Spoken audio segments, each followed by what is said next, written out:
There will be a social with hors d'oeuvres and a cash bar in the theater commons. Before I hand the mic off to Mayor Homer, I would like to briefly touch on what the Chamber has been up to in the past year.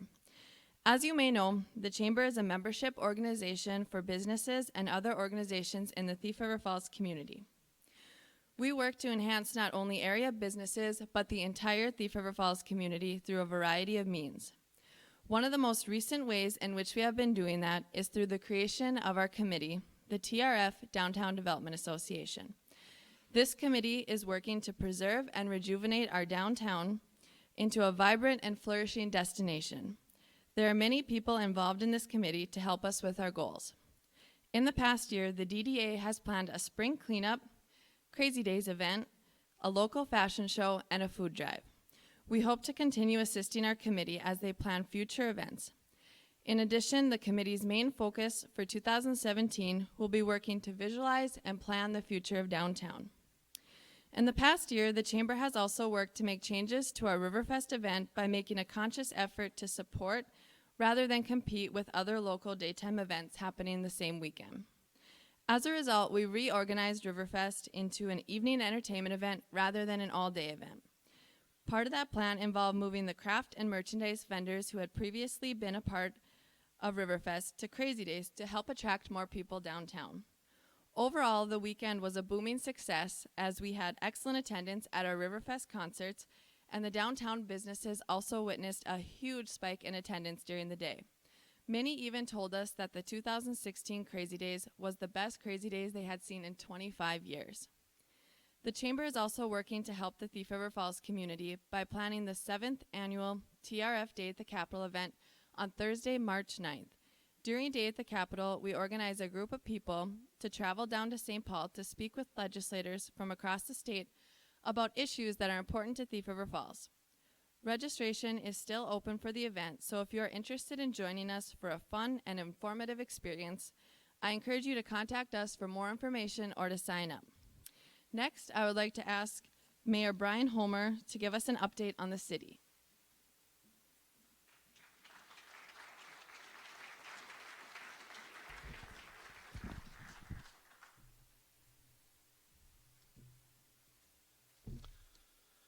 Thanks, Ashley.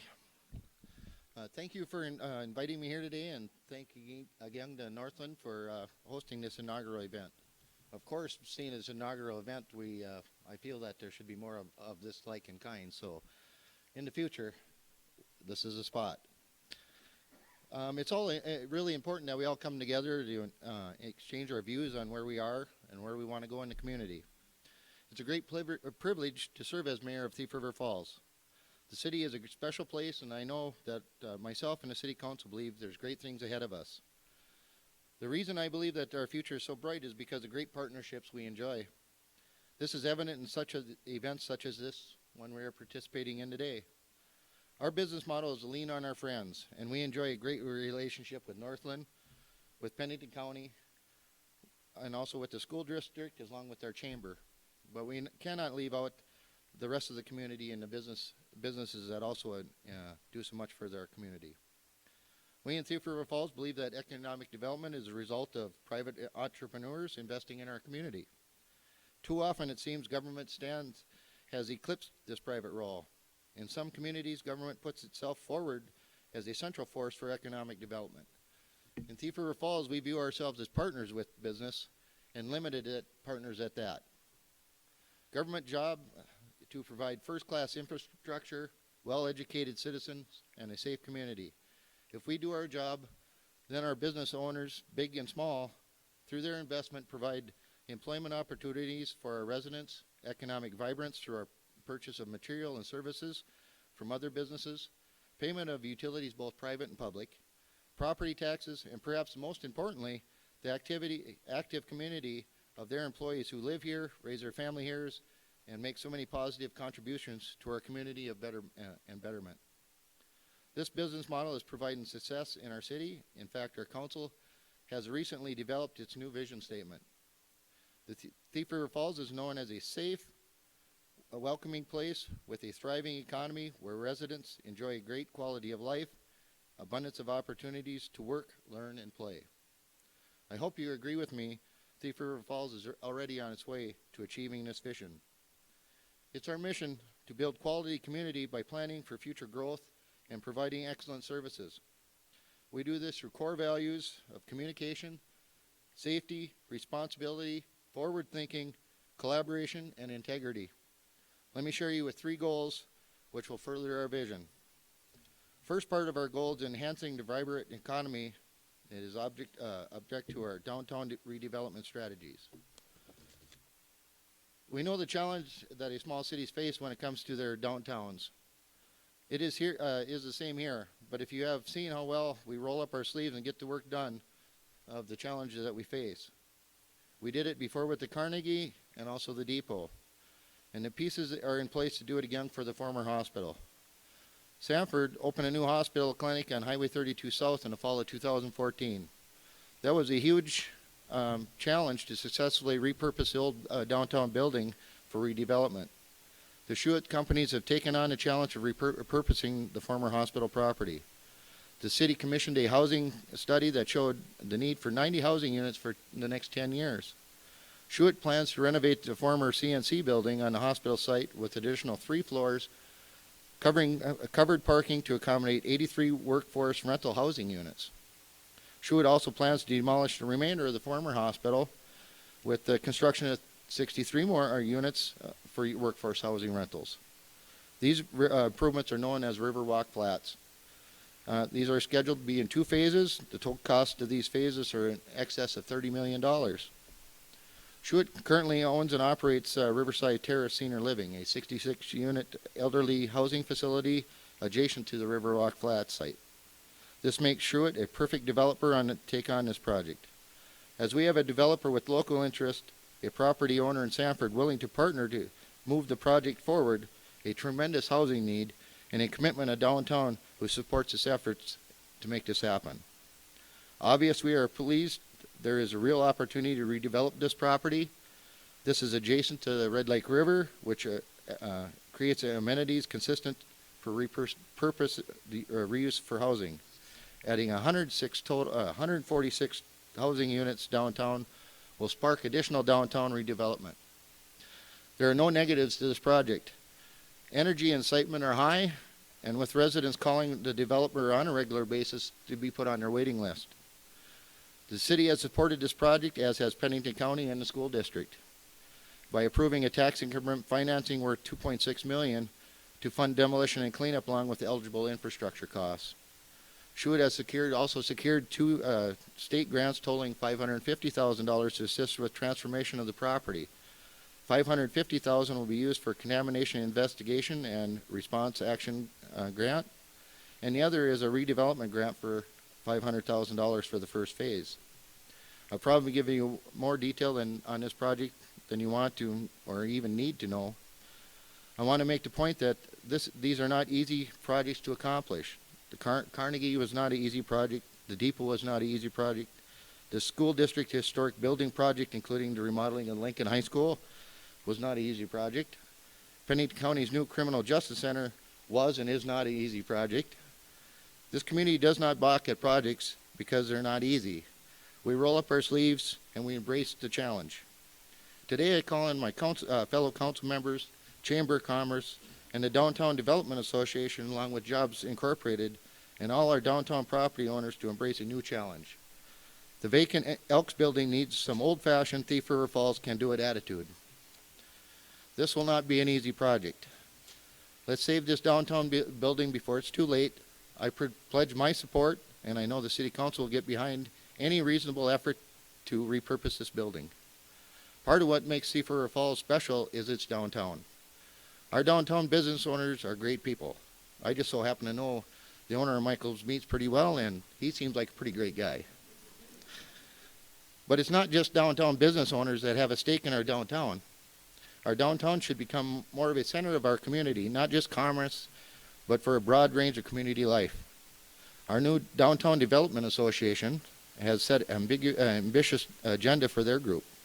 This includes promoting downtown through events, focusing on the success of the current businesses we have, encouraging a diverse business selection, becoming a one-stop shop, shopping destination, exploring adding amenities like benches, trees, lighting to the streets, recruiting new businesses to town, encouraging and assisting with development interests, and last but not least, dealing with the empty building like the Elks.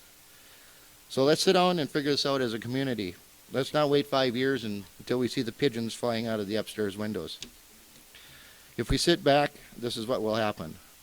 At this point, the city and county might be arm wrestling each other on who's going to pay for the demolition of the building if it ever goes into tax forfeiting.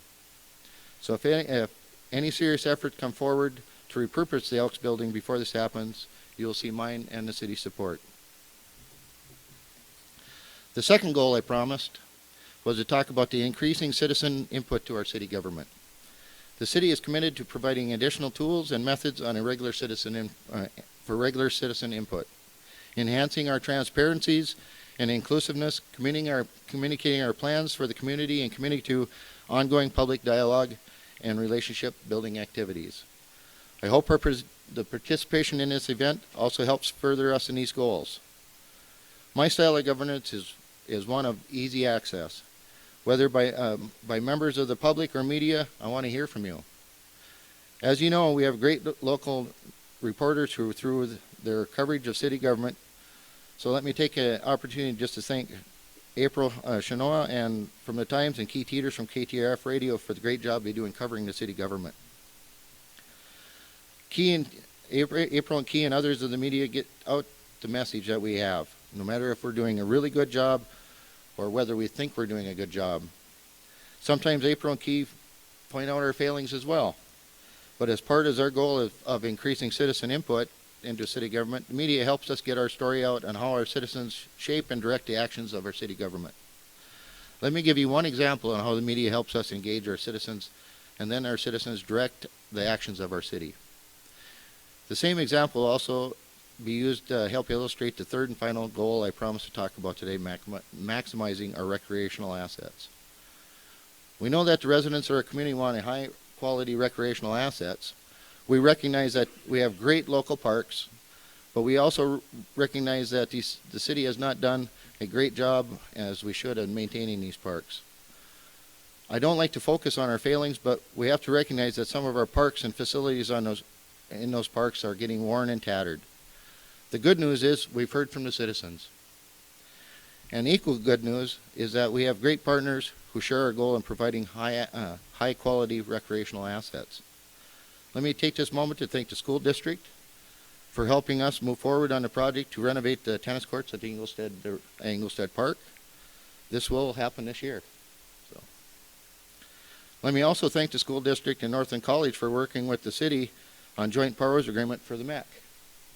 This is a great partnership and a great facility that I look forward to hearing about the plans for improvements here at the MEC, as well as a new agreement that is in place. Collaboration is the core of our city government. We see the value paying off in multiple ways for our residents. Besides the MEC partnership with the school district and college, we have great partnerships with the county regarding airport and the Joint Law Enforcement Center, and within the county and Jobs Incorporated to fund the Economic Development Director's position. The city of Thief River Falls has maximized its competitive advantage as a place where strong local community relationships are turned into lasting partnerships that benefit our residents. Let me finish up by telling you about one specific recent example from citizen government that shows how we are increasing citizen input into our city government while maximizing our recreational assets. Anybody heard about the splash park? Except for maybe the Norskis over the past 6 months, more people have been talking about the splash park than anything else. We have actively involved a group of interested citizens researching the possibility of a splash park in Thief River Falls. The community became fully engaged on this issue and as shown by many people who have committed on this idea or took part in the survey on the city's website, attended a public meeting, or wrote letters to the editors and talked about the idea throughout the town. The Franklin Middle School class of social studies teachers, Josh Watney, took on this class project and presented their ideas for the splash park to the city council on February 7th. Through these efforts, all 18 city parks were looked at as possible locations for the splash park.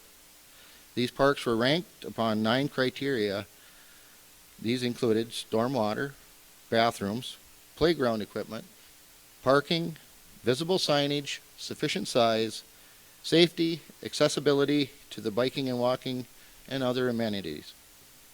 City staff provided preliminary costs for the number of the most promising sites. The city council became convinced that the splash park would be the best located where it would could accommodate existing parking assets. We feel the success of the splash park is assured if it is located in a park which already attracted natural or other amenities. These amenities will serve to enhance the experience for those who visit the splash park. Ultimately, the City Council was asked to select the location of the splash park from a list of finalists. I'd like to thank all of those who weighed in on this issue. I'd like to especially want to point out and thank Jessica Mueller, Ryan Walseth, Tom Kalinowski, and Mitch Stevens for all the work that they have put into this project and gathering the information. This is a great example on how the city wants to increase citizen input into our city government to further our city goals. I think the council's decision at our last meeting on February 21st is to locate the splash park at the Lefay Beach is the right one. So, allow me to make one final comment before I sit down. I know that with picking the beach, people are concerned about the geese at the splash park. I promise you, don't worry. I'll build a wall. It will be a big, beautiful wall, and I'll make the geese pay for it.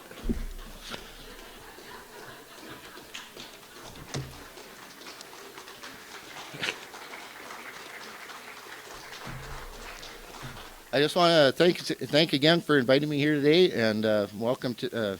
Please let me welcome next to the podium, Northwest Community Technical College President Dr. Dennis Bona.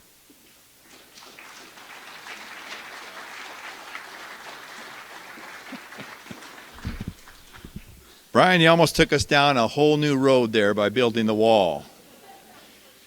So I'm going to try and steer in a little bit different direction. Okay, I'm getting notes here. Thank you, all of you, for attending today. We think this is an inaugural event. We do intend to repeat this event year after year after year. We intend to change up the speakers a little bit, depending on what the most important topics of the day are. And I just think it's a wonderful way for this community to come together and find out what's going on in Thief River Falls. Yesterday, I spent all day in St. Paul lobbying our legislators on behalf of Minnesota State and actually Northwest Minnesota. And one of the things that I come to discover, which really kind of new in my heart, but it was really fun to have that validated, was that it didn't matter which legislator you spoke to. When you mention you're from Thief River Falls, they, we're like famous down there. I mean, it just kind of goes without saying. When you're from Thief River Falls, you carry with you some weight, some credibility. And I was very impressed at the knowledge the legislators had of this area. And really, it instilled a little bit of pride of me for being part of that. And, of course, Northland Community and Technical College and being a part of all of that. What I wanted to accomplish here today, and it will be relatively brief, I'm just going to hit some of the highlights of what's happening at Northland. And I have to start with something very positive, and that, of course, is our athletic programs and what's happened over the past year. For those of you who've been keeping score, no pun intended, the athletic programs at Northland are having just an absolutely fabulous year.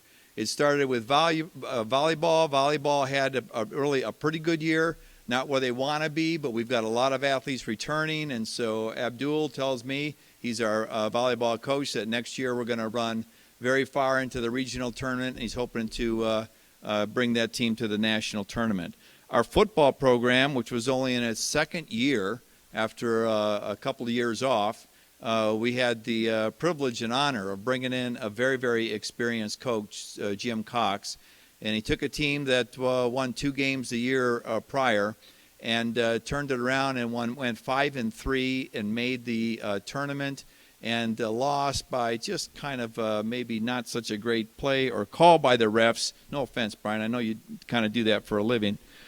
But we were very close to winning that first playoff game, which is just an amazing turnaround. The thing I'm most proud of, though, in Jim Cox's accomplishment is of the athletes that he didn't even have the honor of recruiting up here. He has a great majority of those athletes coming back next year. And we're looking at right now, he gives me numbers which are a little bit phenomenal of about 90 athletes that have pledged to come this way to play football next fall. And some of the kinds of talent that he's been able to recruit for next year's program is just amazing. And we look forward to that football program potentially in a conference championship next year. If you've been following our basketball teams, I don't have to talk much about that. But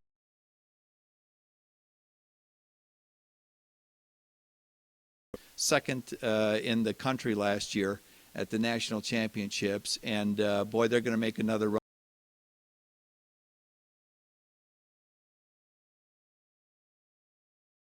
This year, and the men's team is now looking to go very far into the tournament. I'd love to see them get.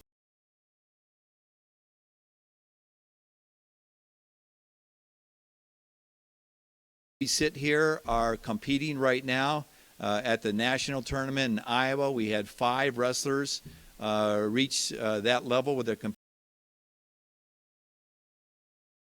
updates on that trip. Looking forward to the spring. Our baseball team, and I thought I saw Barry here, Coach Barry out in there somewhere.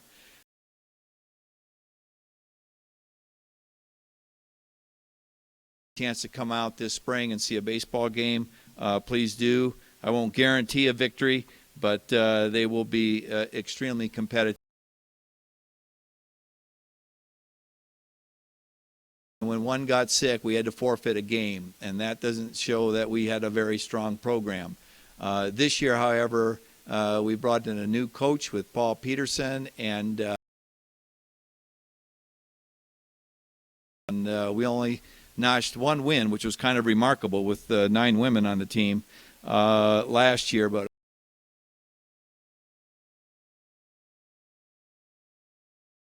we're proud of our athletes. We're proud of the program, the coaches, and all that contribute and be a part of that. And I have said this publicly before, of our student body, a high percentage, and we're certainly going to keep investing in that program. So another new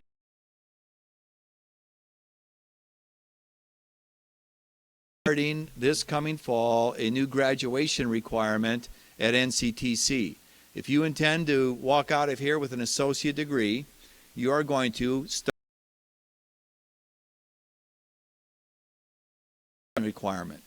Now, we know that there are several high school in the areas that do that for their high school students, and we believe education. How that program will work is all of our students will have access to a web page, and on that web page we'll have a list of with one of those agencies and create their volunteer experience. They will have to do 8 hours. The agency will sign off on that those 8 hours.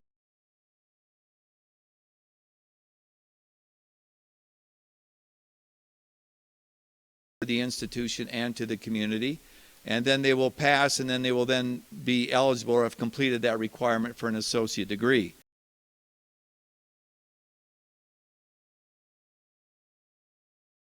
Volunteerism, we think and believe that that's important for the community. All of the social service, county,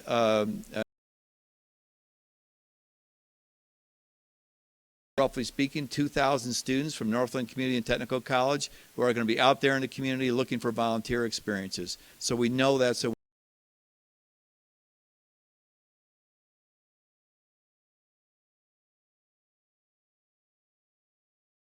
So we're very much believers of this program, and we're excited about that. I did get to if you're questioning, well, that will never work. I did do this back at my former college in Michigan. To a person, they thanked us for that opportunity because there's nothing quite like giving back to make you feel Just want to highlight quickly is we know that in Thief River Falls, or in this broad community that we serve,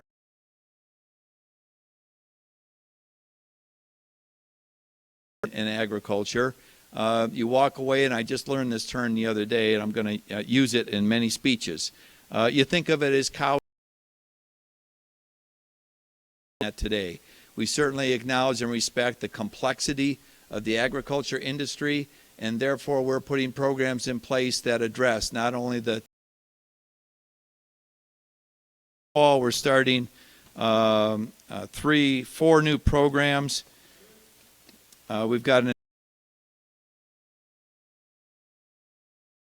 the general agriculture certificate first, which leads into the advanced agricultural certificate, and then goes on for an animal science AAS degree, and then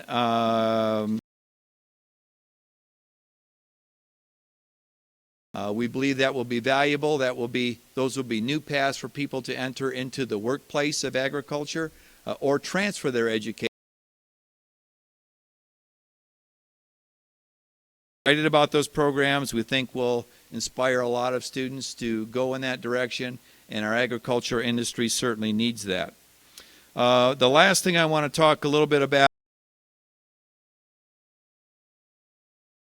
behind this facility, what was formerly Foxtail Apartments is now the NCTC Student Foundation.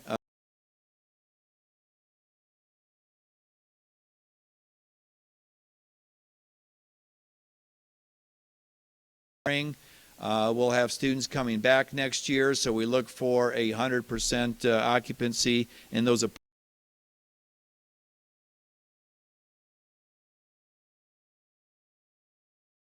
That we gave that not only helps the college, it helps our whole town and community in terms of providing spaces for people to live.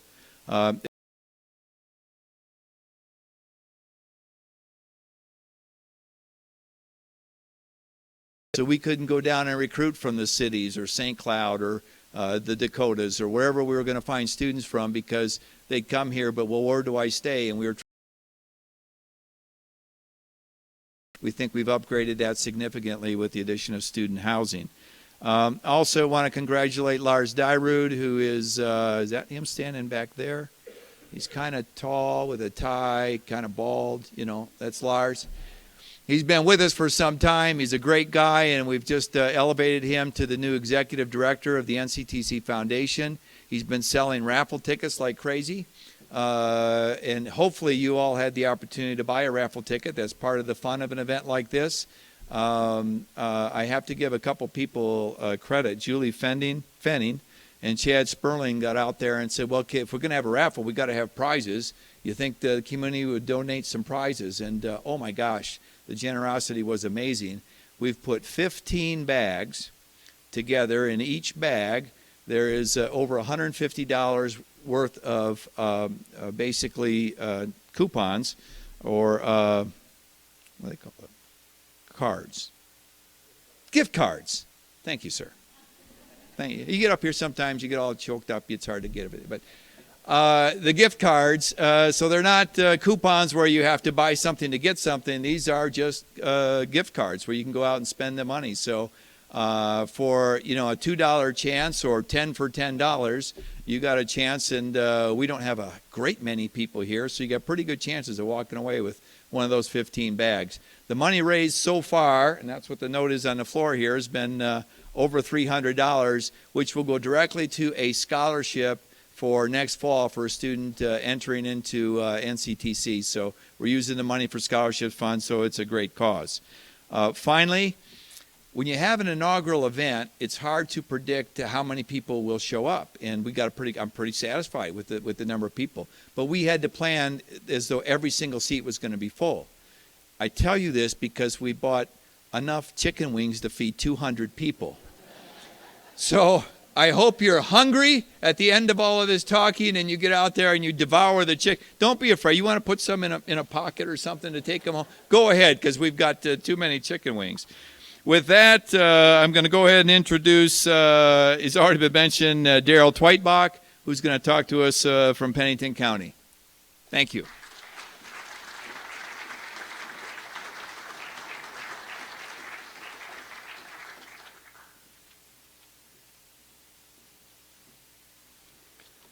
Good afternoon. Back on the farm, it's still afternoon. Maybe to some of you it's evening, but it isn't yet. Is doing, and that is we are in the process, and many of you have noticed, of building a justice center. And before I really talk too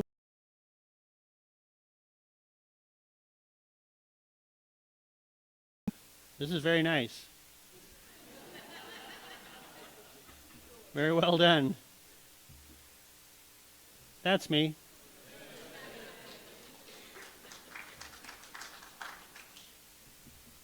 Here we go. I'm going to talk about the Justice Center that we're in the process of building, but before I really get into that, I'd like to talk a little bit about how we got here.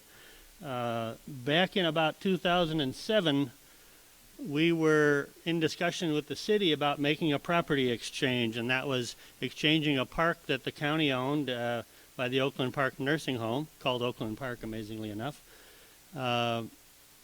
and maybe their property downtown that's adjacent to our courthouse. Before we were interested in doing that, we thought that maybe we ought to try and attempt to figure out what it is we would do with it if we owned it.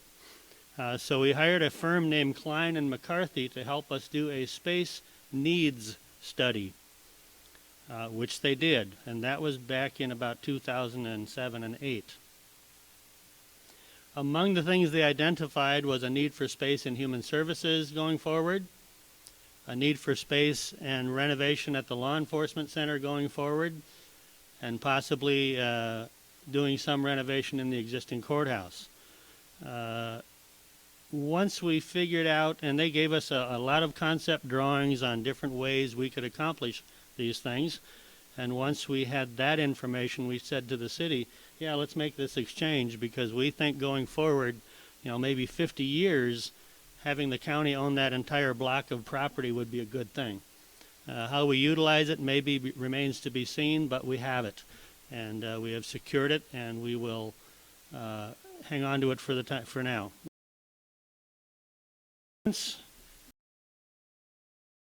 Were given by Klein McCarthy were all fine and good. And we kind of put it all, we made the property exchange, we kind of put it all to rest for a bit. And then it became apparent that we needed to resurrect this discussion. So in about 2014, we began to dust off that discussion, that space needs report, and decide what it was we were trying to do. And I think what was driving it the most was the need for more space at human services. Unfortunately, those services are more needed today than they have ever been. And that takes people, and it takes space for people to work. We did have several community meetings regarding the various concepts that we had available to us for building. And out of those community meetings, it became very, very apparent that our most immediate need was in the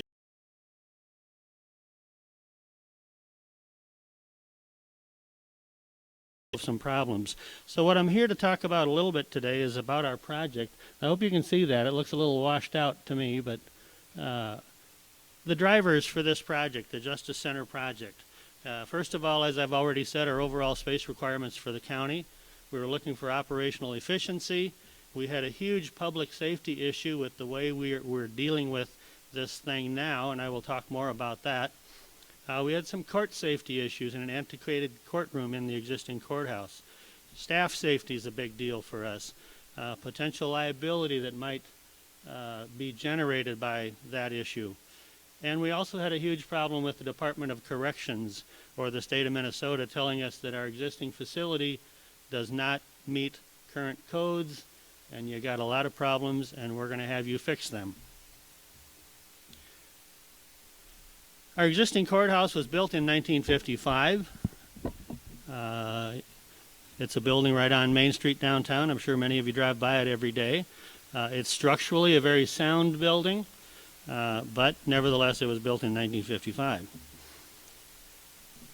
Our existing jail and justice center, or I guess we call it our law enforcement center currently, is one of the 6 oldest non-renovated facilities in Minnesota. And it was built originally in 1976. At that time, it was a state-of-the-art law enforcement center. I was here then when it was built. I see Jerry, he was involved in that project a bit, I'm sure, the discussion of it. And it was thought to be a state-of-the-art facility at the time. As time goes by, that's not true anymore. We also had a 48-bed minimum security building that at one time was the American Legion Club in Thief River Falls.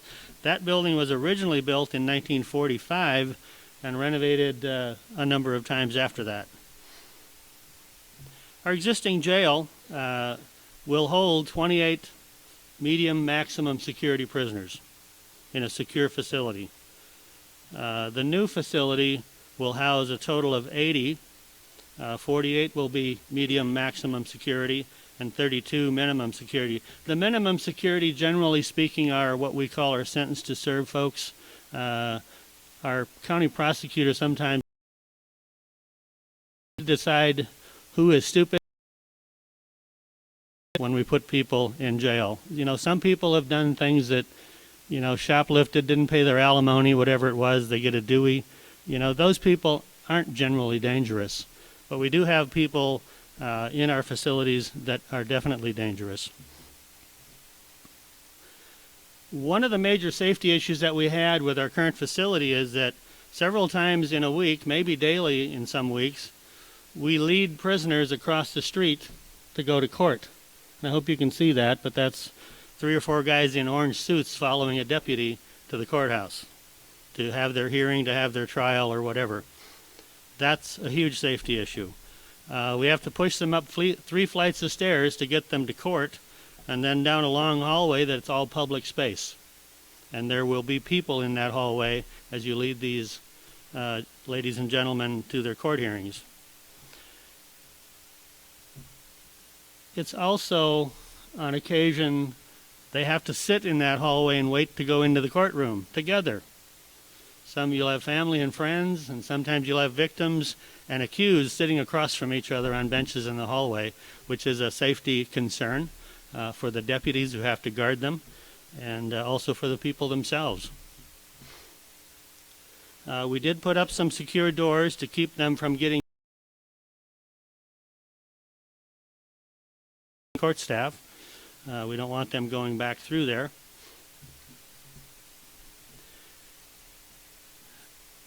And the current facility has some major issues. The court, the county attorney, probation, police, sheriff's department, and jail are currently located in 3 separate buildings. So interaction between those 2 departments and the inmates and so forth is not exactly what you'd call ideal.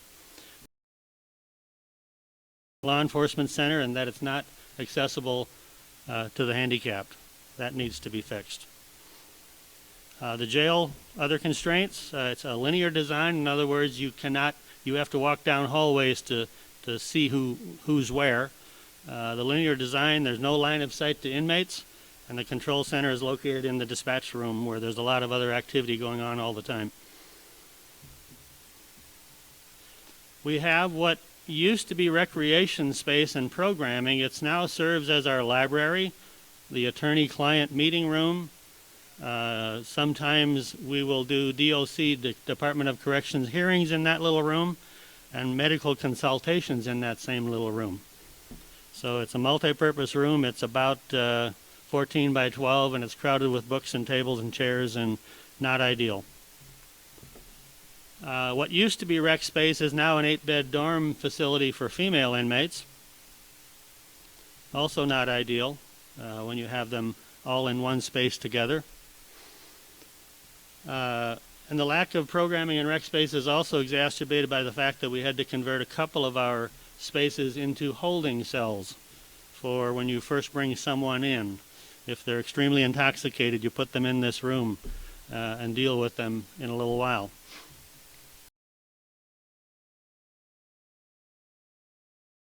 And get it to meet current codes, we'd be downgraded to a short-term facility, and what that would mean is that many of our longer than 90-day inmates would be transferred out to other facilities, and we're, as an example, we're doing that now because of the building project we're doing. We have to take prisoners as far away as Alexandria to find housing. In this business, in the jail business, is very, very busy right now, and there's a lot of things driving that. Housing females, we would not be allowed to do that any longer because of the way we are doing it doesn't meet codes exactly, so they would have to be boarded out. And our sheriff is finding that boarding out females is becoming more difficult.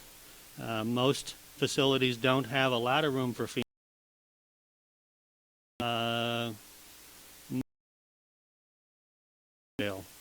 Which might surprise some of you, but generally speaking, being driven by various drugs and alcohol and so forth. We also house the work crews that are the sentence to serve crews, and these guys do a lot of fair during the Pennington County Fair. You'll see them out helping set up. They help St. Bernard's Church. A couple of them come over and help us with our fish fries every Friday night during Lent. So these are not dangerous people. They're people who haven't paid their alimony, or maybe they're in there for a dewey for 30 days or whatever. So they're out and about in the community doing good things. What's driving our need again? The law enforcement volumes have increased, and this is primarily due to drug-related and violent crimes. We're being hit by that. Somebody asked me one day, well, can you house them in Crookston? Lately, no, they're full. Crookston, Polk County built a 180-bed jail about 10 years ago now, I suppose. Time flies, but it's full. They thought they would never fill one wing. They were worried about that. Maybe that's not a good thing, but at least they're full. What else is driving our need is the community that we live in. The county that we live in is doing very, very well economically. Our 14 population was just over 14,000, but every day, according to MnDOT and the traffic counts that they do, there's 23,000 people in this community using the facilities, going to work, doing whatever they do, getting into car accidents, and becoming part of our judicial system. So that's putting pressure on our judiciary side as well, even though we wouldn't want it any other way. The economy here is great and we like it. We have some major employers that continue to grow, which is driving the need as well. We have a house already by the mayor and others. Work our way through that, so we will have housing for these people as they come into our community. A little summary of the reason we're building this facility. The ongoing cost to upgrade and maintain and repair what we have was determined to not be advisable. We have some major risk issues to summarize, and it's risk to the public, risk to the inmates, and risk to the staff. Reconfiguration of these spaces and equipment is costly, and the more staff would be needed if we continue to operate our linear jail facility. We would have to have, I believe they said, 5 more jailers and 3 more deputies, and that's forever, so that's an ongoing cost. Because of the way the jail is designed, the required, I believe, 15 minutes, the inmates are all supposed to be checked on by a jailer or a deputy or someone. It really is situated. So we're looking at greatly increasing staff costs in the future if we didn't do something. Accessibility was also an issue, and that isn't only for staff and public, it's also required to take care of that. Again, in summary, the total square footage need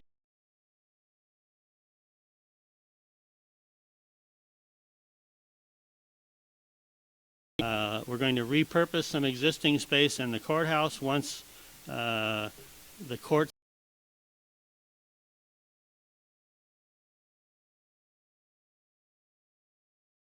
that's providing government services to the county and the city.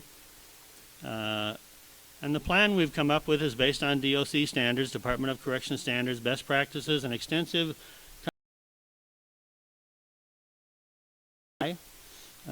you'll see the number there.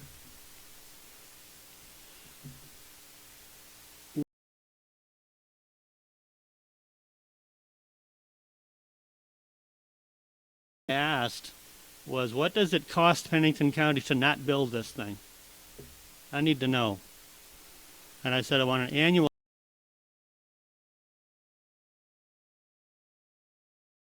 But what is it ongoing if we don't do something? We know we have to renovate, we know we have to hire more staff and all of that and house a lot of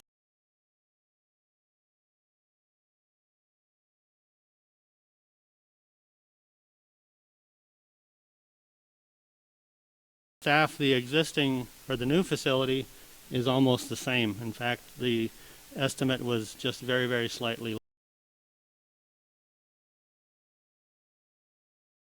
With not doing it and having the same cost is you still don't have an efficient system. You don't have an efficient operation. You don't have an operation that'll stand the to plan for the future. This is a concept of what the new facility will look like. If you look way off to the right, you'll see the existing law enforcement center is attached.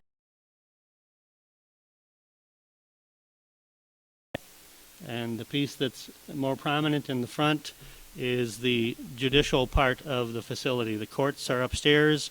The prosecutor's office is on the main level. The sheriff has some space on the main level, and the probation folks will move over to this facility from a rented office downtown. So you'll have prosecutor, probation, and law enforcement all within a building where they can easily communicate with one another much more efficiently than they're able to do now. On the security side, and this sort of grew out of an issue after soil boring, on the security side it was determined that the soils under this old Legion building weren't probably as good as they should be to support a building. So there was more excavating that had to be done.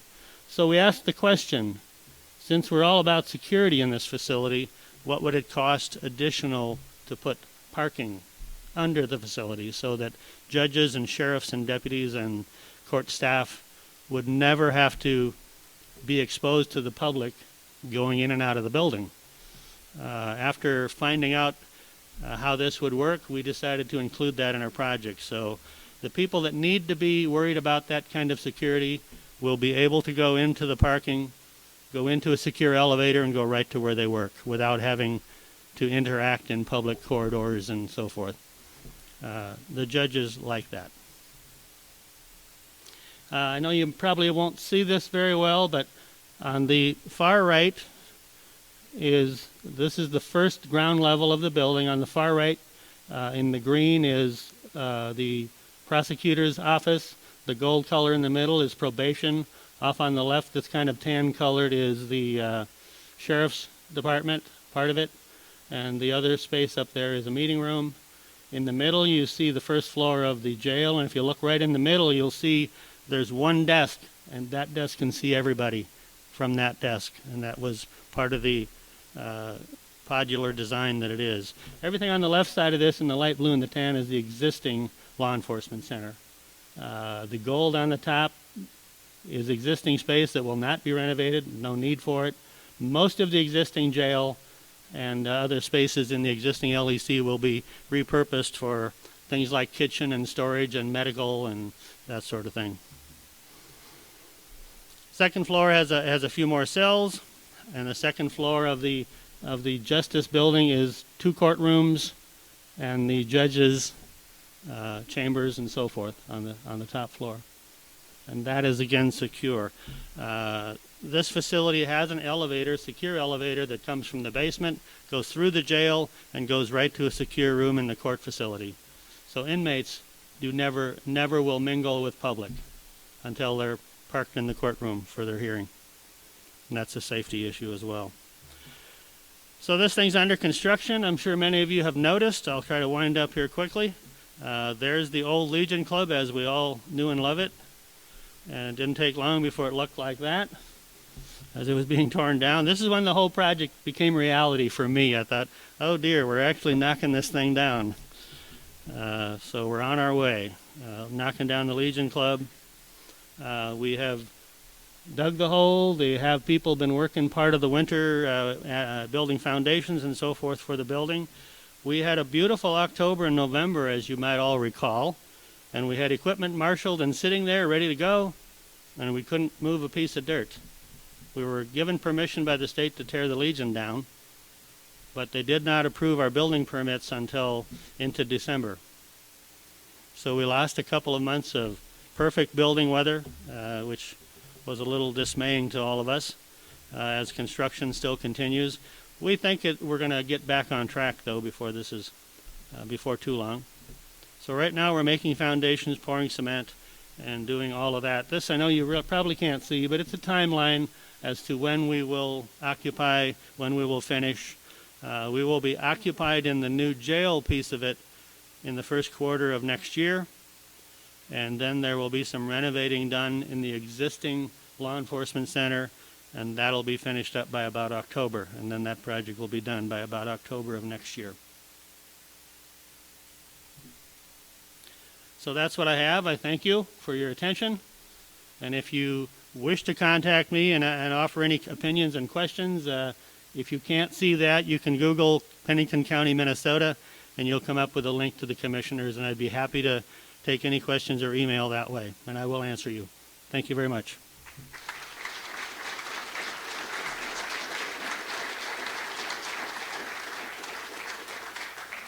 Next, it's my privilege to introduce our Superintendent of District 564, Brad Bergstrom.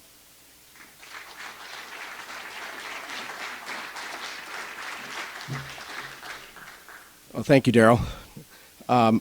I do want you to know, Daryl, that when I found out that I was following you, I was very happy. Because usually when I have to go give a presentation, I come to the podium, the first thing I have to do is grab the microphone and pull it down. And following Daryl, I don't have to do that. So thanks very much. I appreciate that. Absolutely. As Daryl said, my name is Brad Bergstrom, and I'm fortunate enough to be the superintendent for Thief River Falls Public Schools, and it's my pleasure to be here. I'm going to call it this evening. It was afternoon, Daryl, when you started, but now we moved right into evening. So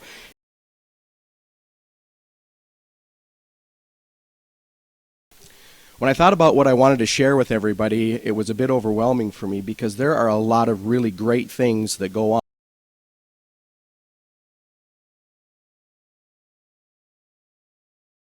And then that would help me narrow down what we could be talking about tonight. So my question is, what is the school district doing to maintain the trust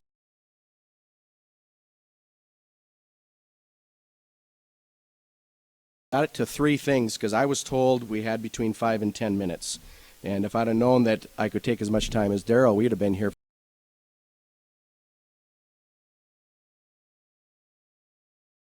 Context and why I chose to talk about them. As a new superintendent, both to the profession and also to the community,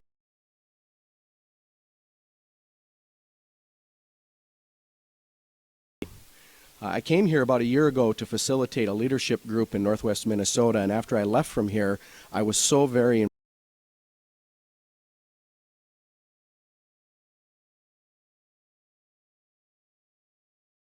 out of town on Highway 59. I called the facilitator for this organization, and I said, wow, I was really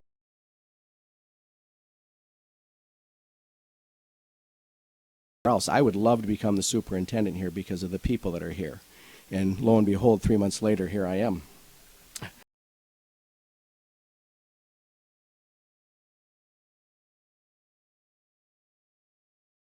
That I went through in April and May.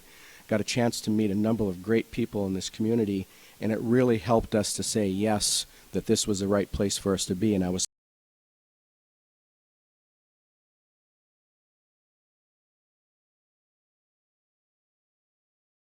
experience before.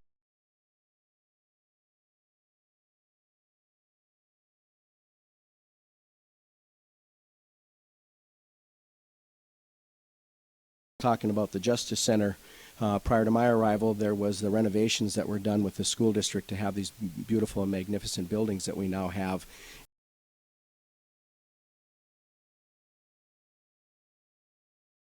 But most importantly, it was the people, because it is the people of any community that really make a difference and make it be a great place to work, a great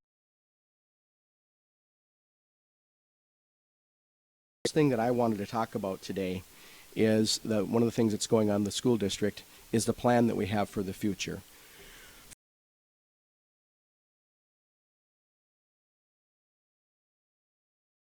And the leadership teams in the buildings have been engaging in a process to develop a strategic plan.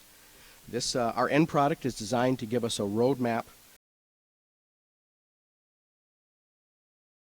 we're taking are the right ones for our kids.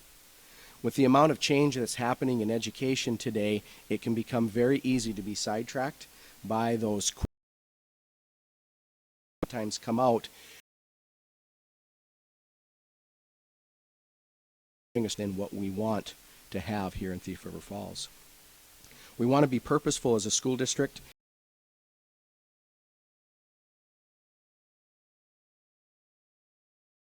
And the taxpayers here in our community.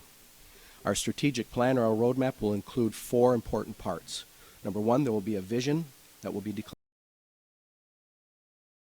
Talk about what our core values are after year as we continue to provide a great education for our kids and be a place that people look to say, we want to be like Thief River Falls. In the next few weeks, we hope to roll out to the community, because along the way, that's one thing that we wanted to make sure that we did is we got feedback from the community, and this will be the 3rd opportunity for that feedback to come to us. Days, a lot of people talk about one-to-one, and what that means is you give kids a laptop, you give them an iPad, and you now say that you're a one-to-one district.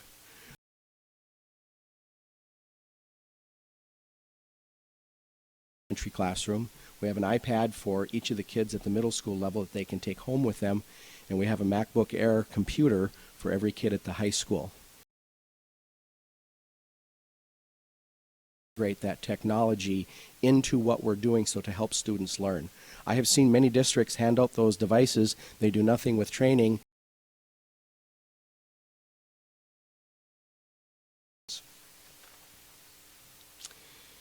One of the things that we are trying to do is make sure that we help teachers and students to see technology as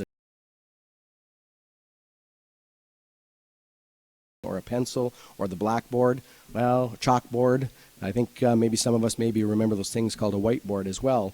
But at the end of the day, those were things you didn't think about. It was just tools. Professional development for our teachers in order to find new and creative ways to engage our students in their learning. As a regional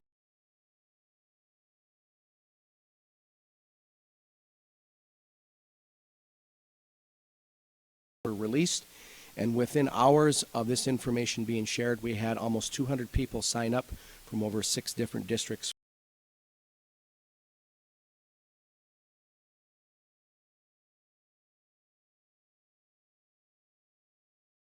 For jobs that haven't even been invented yet. And in order to help them be as successful as they can be, being problem solvers,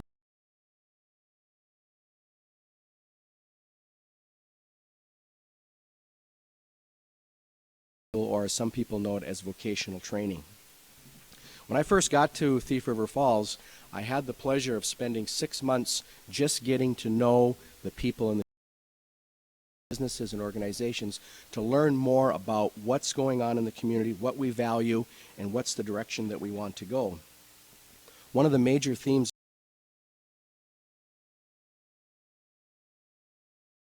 courses was minimal to non-existent, and to some extent that is still the case. However, as more and more of our baby boomers are reaching retirement age, the need level and also here as well. I heard from employers who are wondering who's going to take over for their business because there's a need in this community, and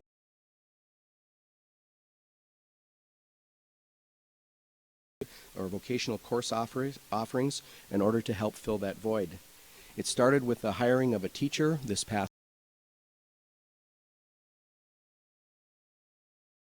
because CTE teachers are very hard to find, and as there are fewer and fewer schools that are even offering the degree.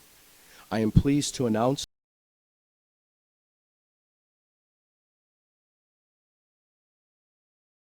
very excited about that opportunity. And not only is it going to help those kids who maybe want to learn more about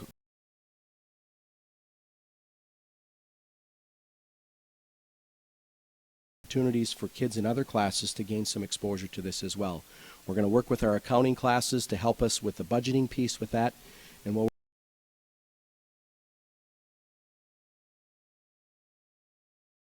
exposure to these opportunities. And one of 2 things can happen with this. Number 1 is that kids might decide that this is a great career for them,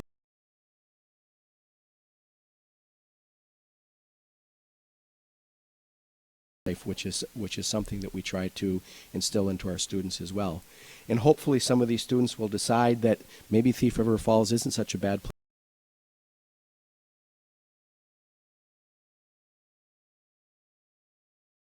just a few things. These are just a few of the great things that are going on in the public school system today.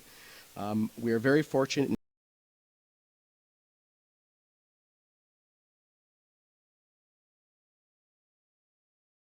Quality education they deserve and that they need. We know the support from the community will continue to be there as education continues to evolve and change. And finally, we understand it is the people. Thief River Falls Public Schools, and I'm honored to be their superintendent. I would like to thank you for taking the time out of your evening to come and listen to me speak here. Me, as a new superintendent, learn more about this great community that we have here. And I think next is going to be the drawing, but I don't know who's going to be doing that, so let's push the button. Maybe we'll find out who's going to be there.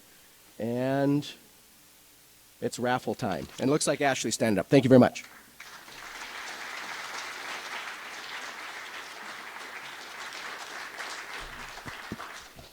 Thank you to all of our presenters today. It was definitely interesting to hear updates on all their respective organizations. Now at this time, I understand that you will still have another chance to purchase one of those raffle tickets for the bags that President Bona was talking about. And then after that, I'd like to invite the head coach of Northland women's basketball team, Shannon Nelson, to come to the stage, as well as members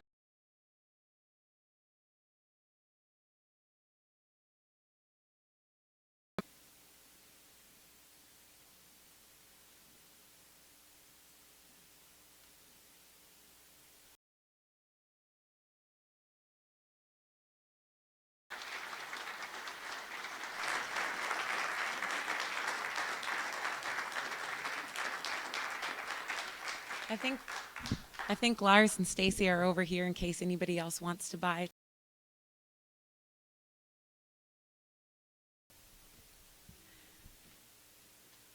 Okay, I'll just say a few words quick before we draw while people are still buying their last minute tickets.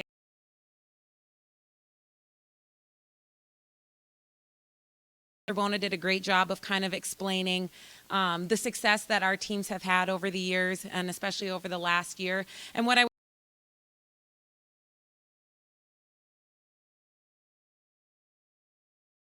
them have participated in national championships and national tournaments as well. And so these young men and women aren't just representing our college.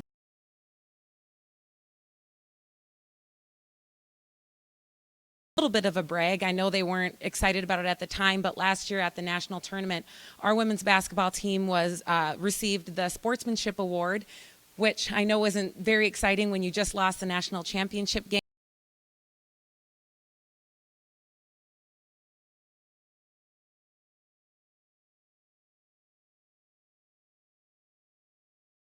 And the NJCAA, and really represents what they want to stand for. And so we're really proud of that. And I think I can speak for all the coaches here at Northland when I say that we really value athletics, not just for what the young men and women do on the court and on the field, but for all the life lessons and all the things that they learn, from discipline to teamwork. And one of the things that they learn is how to give back to the communities in which they reside. Between our athletic programs, we do so many raking lawns for people in the fall, to cleaning up ditches for Adopt a Highway, to delivering Meals on Wheels. And so we really try to teach them too the importance of giving back to the community and showing support for the community that kind of welcomes them with open arms. So with that being said, I have one quick shameless plug. Our women's basketball team is competing on Saturday for the right to host a regional tournament, which would be next weekend, next Saturday and Sunday. If we do our job and win that game, we would love to see as many of your smiling faces here as possible next Saturday and Sunday. Tell your friends, your families, your coworkers. We've been fortunate enough to be able to host that regional tournament the past several years, and it's a big advantage to be able to fill that gym out there with community members and friends and families of the players. So that's my shameless plug really quick. I think now, if everybody's made their last minute purchases, we can move into the raffle ticket drawing. I think. Looks like they're selling just a couple extras. Any of you want to sing for them or no? Entertain them? I'll I'll sure introduce them. Thank you. First, over in that corner are my two assistant coaches, Travis Nelson and Beth Tweet. And then one other thing I would like to say, about our team is that we're all Minnesotans, and most of them are Northwest Minnesotans. So that's really fun to be able to compete on a national level with some homegrown talent. So I'll start here. Madison Stenzel, she's a freshman for us from Gomvik, Minnesota. Maisha Caldwell, she's a sophomore from Mounds View, Minnesota. Adriana Vasic, she is a freshman from Fisher, Minnesota. Megan Swedberg, she's a freshman from Ogama, just south of Waban, Minnesota. Sharon Miller is a sophomore from Blaine, Minnesota. Emily Hestekind is a freshman from Newfolden, Viking area, Minnesota. Kelsey Kynes, homegrown from Thief River Falls, Minnesota. Emily Anderson's from Middle River, and then Jessica Vedbrotten from Newfolden area as well. So a lot of Minnesota girls.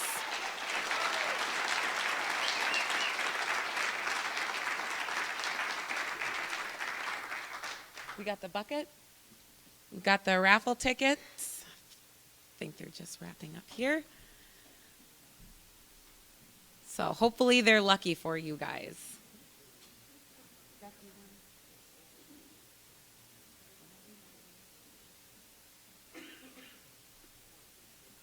Okay, and if you can just stand up or wave for these ladies, they'll bring the gift down to you. They've got young legs, they can do some walking here. Okay, the first winner is ticket number 443903. Oh, you can't see them. Can we get the lights on in the back? 443903. All right. The next one is 444029. First one was 443903. And the second one was 444029. Oh. Okay. Next is, you might just have to wave when they come around the corner too. Next is 443898.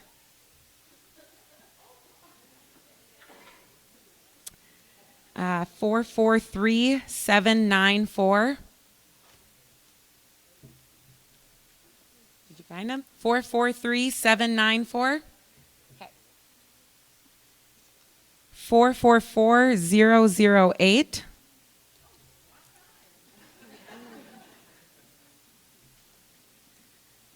443701. 443701.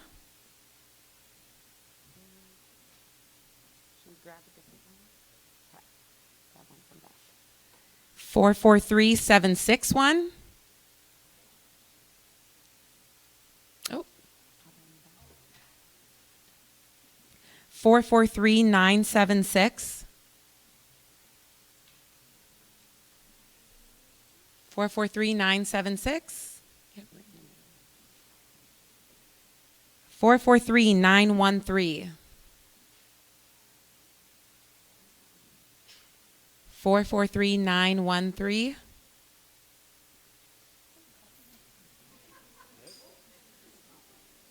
443705.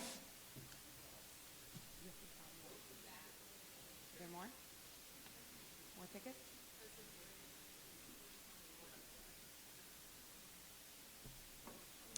443951.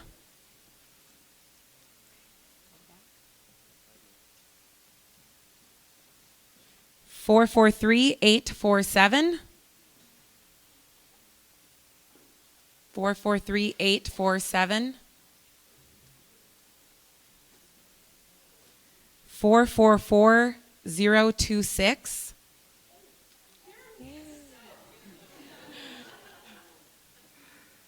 443926.